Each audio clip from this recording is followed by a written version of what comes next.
Comment vas-tu? Et bien comme un lundi, Ah bah, comme un lundi. Bon, on vous l'a réservé, hein, toujours. Hein. vous êtes au chaud? Comme les lundis, apparemment, c'est l'hiver. On ne change pas nos habitudes. Voilà, on est ravis de vous retrouver. Bienvenue chez les Tontons Crypto. Espérons que vous avez passé un bon week-end. Julien, toujours pour les fondamentaux. Et Alex, côté technique, ravi de vous retrouver.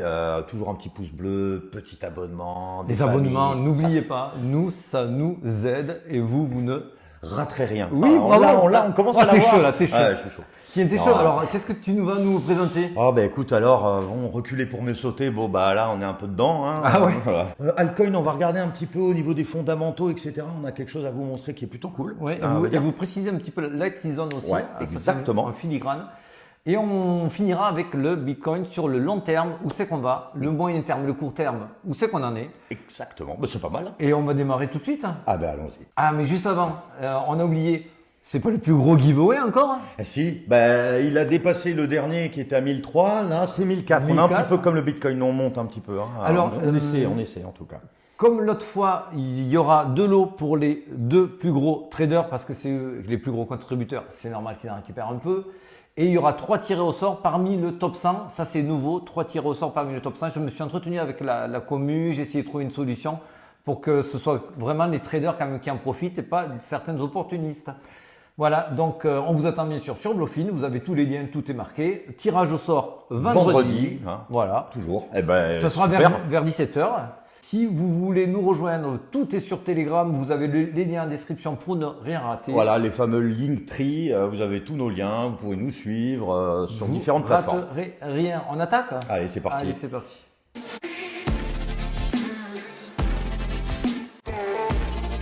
Bon, et écoute, c'est plutôt vert. Plus que la semaine dernière. Ouais, c'est vraiment pas mal. On en voit, alors ça fait plaisir. Tu crois pas qu'il aurait pu faire 100% là, Hondo là pour aujourd'hui? Ouais, bon, alors c'est vrai que souvenez-vous, hein, Hondo, on en avait parlé.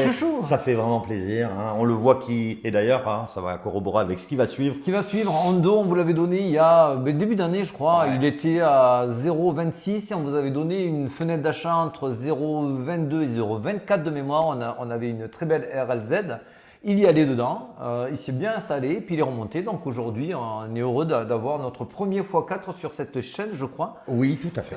Tout à fait. Alors après, on voit qu'il y a aussi d'autres bons projets. On voit du ICP, du TON, etc. En tout cas, ça fait plaisir. On voit une majorité. Celui-là, il est 100% Tonton Crypto. Exactement. Parce que bon, on a eu des fois 8, des fois 10, des fois 12, mais tout le monde l'avait donné, Tao, etc., etc. Ah, Inge aussi. Oui. Allez, on regarde les news de la semaine. Il n'y a pas grand-chose. Non, il n'y a pas grand-chose. Non. Donc on va tout de suite passer. Hein. On ne va pas perdre de temps. Voilà, on va dire un petit récapitulatif des projets parce que souvent on se demande quel projet est-ce qu'il est bien, etc. Alors si vous allez sur chainbroker.io qu'on vous avait donné, je crois, il y a 2 semaines, vous pouvez voir en fait. C'est un algo qui va vous permettre de vous donner, on va dire, les métriques, les performances, la santé financière, etc. En fait, tout en un. Le social, voilà, et c'est noté sur 10. Donc là, on voit que Maple prend la première place à 8,45, etc. sur 10. Ça vous permet de donner… C'est qu'on voit en 3e place. On voit notre petit Hondo. Donc ça fait plaisir, ouais. C'est pour ça qu'on le met aussi. Non mais voilà, grosso modo, ça permet de donner une petite vision un peu plus éclairée. Exactement. Rapide. Mais c'est exactement ce que je veux dire. C'est un très bel éclairage. Mais tu es en forme, dis donc. Ben là, on est tous les deux en forme. Ah, on est tous les deux en forme. Alors, il a 2 utilités de l'avoir maintenant. Soit ça vous réconforte sur vos bagues, ce que je te disais en off. Soit, si vous regardez les jetons qui ont le moins pumpé là-dessus et que vous hésitez à faire des bagues, il y a possibilité de rebaguer ou de prendre des jetons. Attention, n'achetez jamais quand c'est parabolique, on achète toujours en phase d'accumulation. Mais ça permet de donner une grande vision, parce que c'est vrai qu'on ne sait jamais, il va pumper, mais si la santé financière est très mauvaise, il ne va pas pumper longtemps. Tiens, tu sais quoi, semaine prochaine, je vous ferai peut-être une étude technique sur ces 10 jetons-là. Savoir une entrée potentielle. C'est une très très bonne idée parce que c'est vrai qu'il y en a plusieurs là qu'on a pas mal entendu parler, du centrifuge, Suite, tout le monde connaît, etc. Pendle que je connais aussi plutôt pas mal. Voilà, de regarder un petit peu où on en est, est-ce que ça a vraiment pumpé, donc ça sert plus trop à grand chose, est-ce qu'il peut continuer, bref. En tout cas, sur la season, alors là on est en IR, on est à 41, ça y est. Alors je vais te le… Regarde, c'est maintenant que ça devient intéressant, c'est si on le met comme ça. Là on voit qu'on fait une parabole inversée et qu'on est en train de remonter. Donc ça confirme le bottom qu'on a trouvé, c'était cet automne. Cet automne, ouais. Et là on est en train de casser les derniers plus hauts. C'est plutôt pas mal parce que voilà, on est allé chercher, on va dire, comme disait à juste titre Alex, le bottom, et on voit qu'on fait un petit W et on pète le plus haut, le dernier plus haut. Donc l'alt season se précise vraiment, on va dire. Ça se confirme sur le total 2 du market cap. Le total 2 rappelle vite fait. On enlève le Bitcoin et on prend tout le reste, donc Ether et tout le reste, tous les altcoins. Tout l'argent qui rentre va dans les altcoins, moins le Bitcoin, et ça nous donne donc cette courbe-là. On voit que là, on est sur un joli marteau. Alors, on m'avait posé la question, le marteau, la tête du marteau peut être rouge ou verte. Ça, c'est pas très important. Ce qui importe le plus, c'est qu'il soit derrière une bougie rouge, et en général plusieurs bougies rouges pour signer la fin d'une tendance et le renversement de cette dernière. Et c'est vrai que ça c'est très très puissant parce que comme tu le disais à juste titre, c'est vrai que quand ça descend et qu'on voit le marteau qui se dégage, on a beaucoup de pourcentages qui montrent que ça risque de vraiment monter à la suite de ça. Bon, ben on va enchaîner avec notre ami Bitcoin. Eh ben c'est parti. Allez, l'analyse du Bitcoin.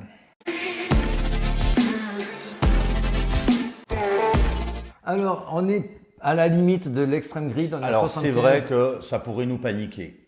C'est vrai que c'est du vert. C'est vrai qu'on commence à s'approcher de l'extrême grid. Comme on le dit souvent, il faut. C'est pas quand tout le monde pense que ça va gagner que l'on va gagner. Exactement. Mais voilà, c'est là où on voulait en venir. On pourrait se dire bon bah là c'est vraiment extreme grid. Tout le monde en parle, la terre entière.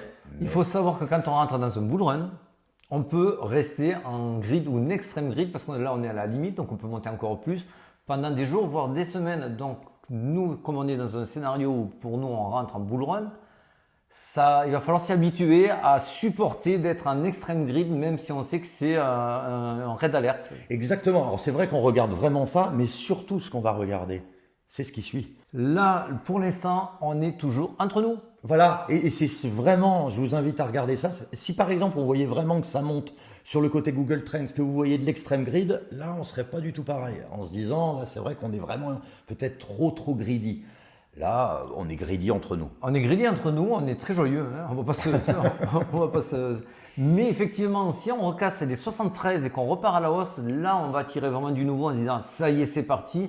On a eu un petit coup d'arrêt, un petit balayage quand on est descendu à 61, 62, ça remonte, donc tout le monde va être excité. Les médias là cette fois-ci ne pourront être que positifs et pourront en parler que en mode le retour du roi. Là cette fois-ci il y aura une vraie impulsion, les retails arriveront, ça sera la fameuse partie. La contrepartie. La contrepartie, parce que on vous rappelle, pour que les gros poissons, le Composite Man de chez Wyckoff, puissent agir, il faut de la contrepartie. Et donc la contrepartie, c'est les retails qui amènent de l'argent, voilà, tout simplement. Et pour revenir aussi à la baisse qu'on a eue ces derniers jours, pour avoir une explication assez rationnelle, vous savez qu'aujourd'hui c'est les ETF qui font la pluie et le beau temps.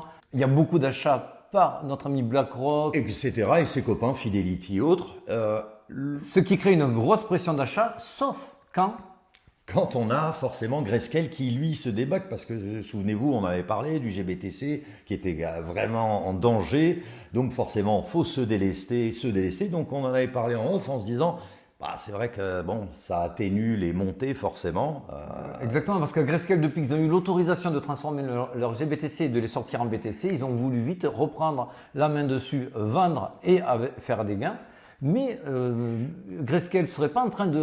Et le Grayscale serait en train de préparer une demande, un mini ETF spot, et donc pour placer ces GBTC directement dans le spot. Donc ça veut dire, en gros, c'est à vérifier, que la pression vendeuse chez Grayscale devrait diminuer en fait. Parce que s'ils ouvrent effectivement ce mini ETF et qu'ils veulent se servir de leur GBTC, du coup, ils auront moins la pression de les vendre et ça fera moins les trous que vous voyez ici. Vous voyez ces barres noires là, c'est vraiment dû à 100% à Grayscale. Exactement. Voilà, donc c'est vrai qu'on a eu une semaine, 5 jours d'outflow, donc de sortie de capitaux, plus que d'accoutumés. Donc c'est pour ça que le Bitcoin, il arrive difficilement à monter.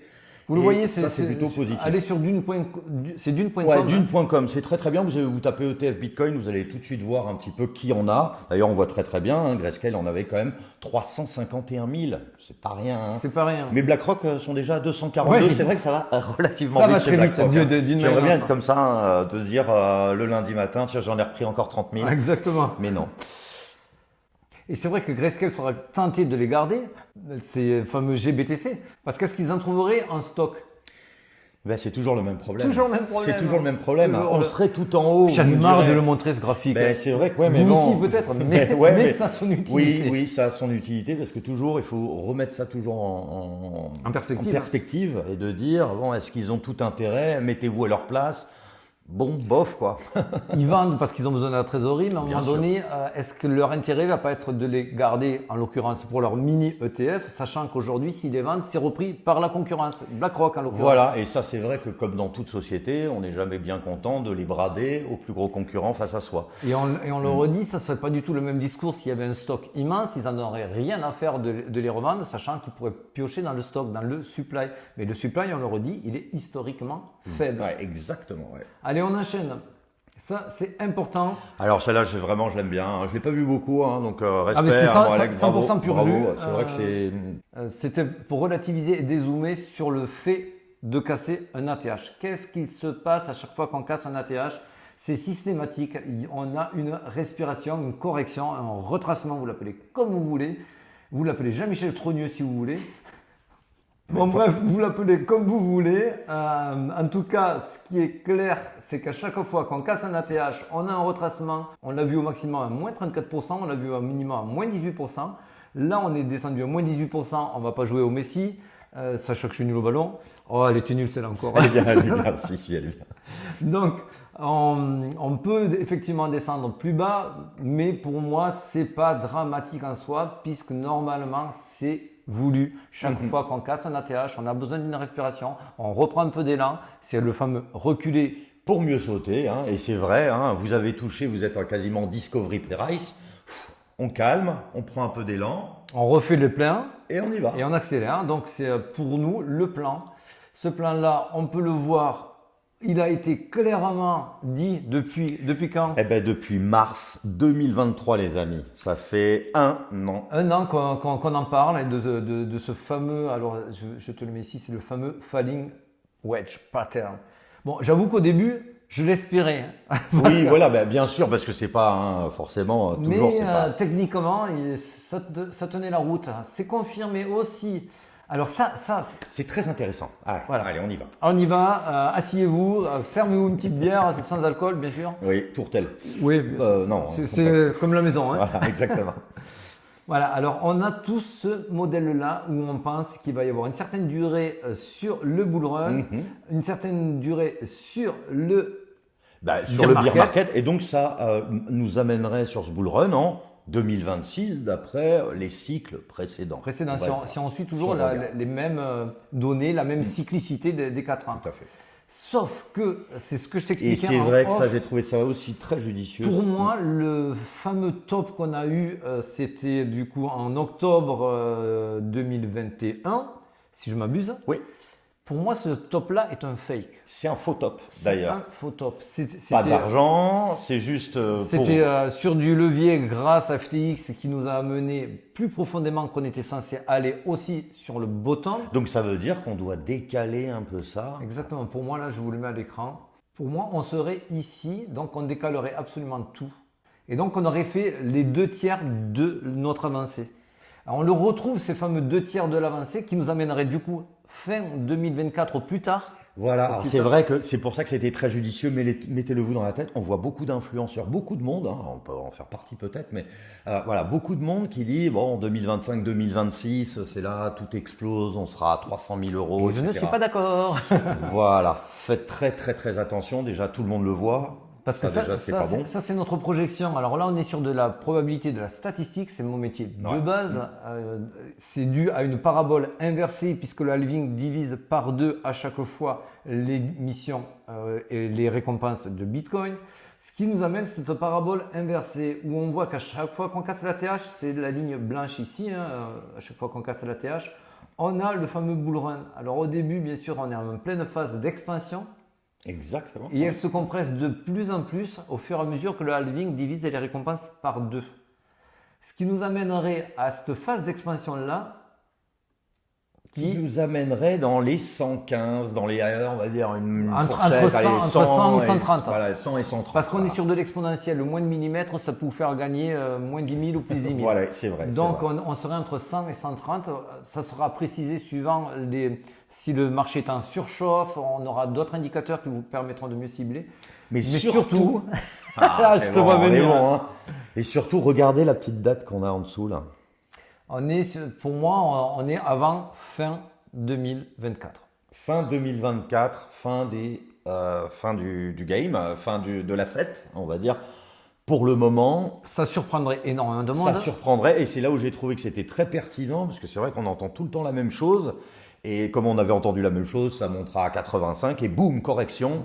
Et c'est là où je me dis, il y a tout le monde qui est sûr de lui. Parce qu'à un moment donné, attention. Ils vont vouloir récupérer tout ce qu'on a pris. Et là, en ce moment, on prend bien. Voilà, exactement. Donc c'est pour ça que je trouvais ça plutôt judicieux, en disant petite fenêtre de tir, il faut bien l'avoir en tête, fin d'année, automne, fin d'année 2024. Ça, c'est la projection. Pour le moment. C'est du pur jus de tonton. Bien sûr, ça sort toujours de mon esprit malade. Je ne vous conseille pas forcément de me suivre. Je vous explique le fond de ma pensée.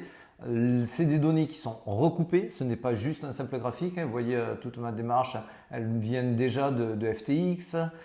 Et on va arriver maintenant sur nos fameux objectifs. Voilà, alors, donc concrètement… Concrètement, si on fait l'extension de notre cher Fibonacci, on a un premier objectif à 77 000. On pourrait aller le chercher assez facilement parce que là, on a un très beau marteau. Ah oui, un marteau, oui, tout à fait.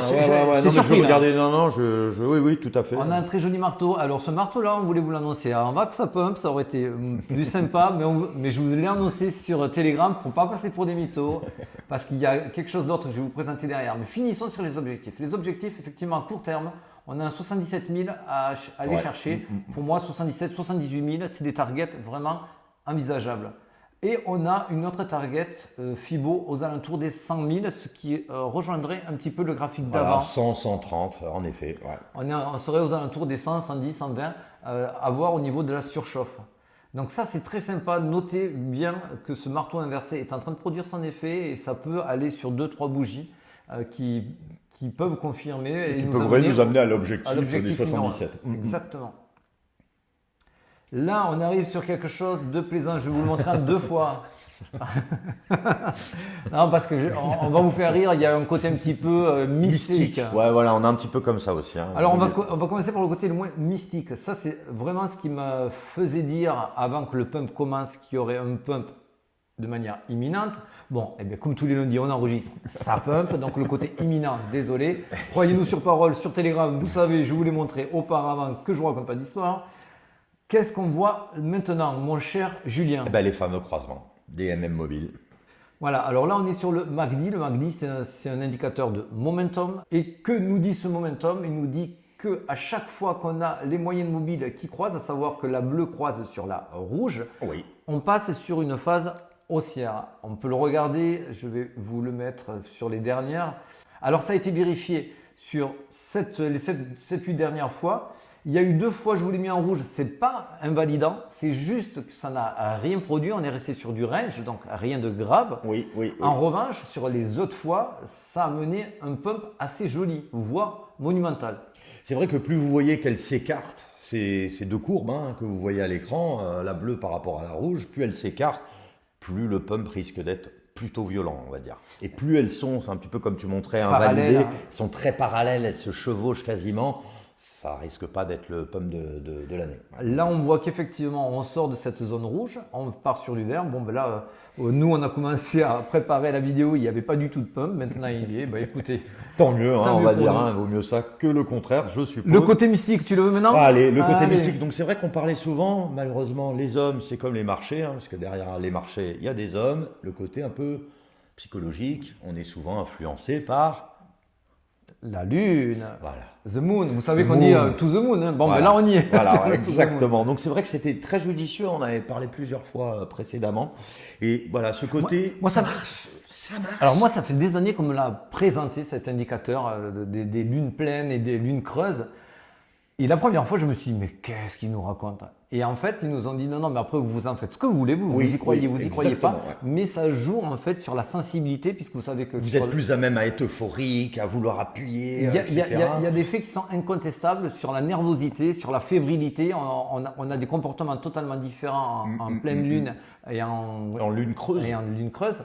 Et on se rend compte qu'à chaque fois qu'on sort, surtout ces derniers temps, de pleine lune, on a aussi un pump. Voilà, vous l'avez en bas. L'inverse est vrai aussi. Vous le vérifiez avec moi sur l'écran de la même manière. Et c'est vrai que ça, c'est toujours un petit indicateur, c'est un petit truc en plus à regarder. Ouais. Voilà, qui peut vous permettre de vous dire, ah tiens, je suis un peu excité aujourd'hui, peut-être en effet, on est peut-être sur une lune creuse, lune pleine, etc. De bien regarder. Ça, c'était aussi. pour vous faire quelque chose de lunaire aujourd'hui. Exactement. Voilà. Vrai, on parle souvent de lune. On continue vite fait sur du concret. Donc là, rigole pas, ça y est, ça pump, il rigole. non, c'est vrai que. Ah, mais comme à chaque fois, c'est. Ça, c'était l'objectif que je vous avais donné sur Telegram. Je vous avais dit, il y aura forcément un retest de ce triangle-là pour aller pumper au nord. C'est exactement ce qui s'est produit. On a eu, ça a été un petit peu plus creusé pour aller sortir les longues, mais c'est vraiment ce qui s'est passé. On peut même le changer et le mettre maintenant, ce triangle, avec ce qui vient de se passer de cette manière-là. Et on voit qu'il pète au nord. Et on voit que ça pète bien au nord, ce qui nous donne également un objectif, si je vous le trace. Là, on est quasiment 70, on est plus qu'à quelques pas, espérons.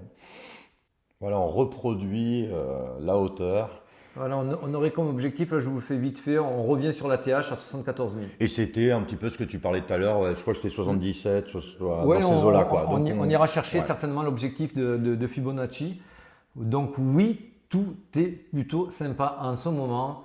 On est sur du vert. Là, attention, ça ne nous met pas à l'abri des yo-yo. Vous voyez ici en gris, c'est les leviers. Les leviers, ce sont les personnes qui rentrent avec des… Ouais, qui font des paris, qui n'achètent pas vraiment en spot, comme vous pourriez acheter, je sais pas, quelque chose, une voiture, une orange, etc. Voilà, là c'est des paris, c'est je pense que le Bitcoin ira à 100 000, et avec des gros leviers. Et ce qui peut freiner le cours naturel du Bitcoin et de d'autres assets, c'est pour ça que ça, on va être très méfiant de voir si les fundings n'augmentent pas trop avec le levier qui n'augmente pas trop. Oui, parce qu'en plus, ça réveille le loup, que sont les grosses institutions qui disent « Ah, on devait monter, mais là, je vois qu'il y a beaucoup de leviers, il y a de l'argent à prendre. Voilà. On va les balayer, on n'est pas à 2 minutes près. » Enfin, voilà, pour savoir le sens du balayage, il faut savoir s'il y a plus de longues ou plus de short. Là aujourd'hui, on voit qu'il y a quelques longues qui s'ouvrent, mais très méfiant. On voit qu'il y a par contre beaucoup de futurs qui s'ouvrent, donc des longues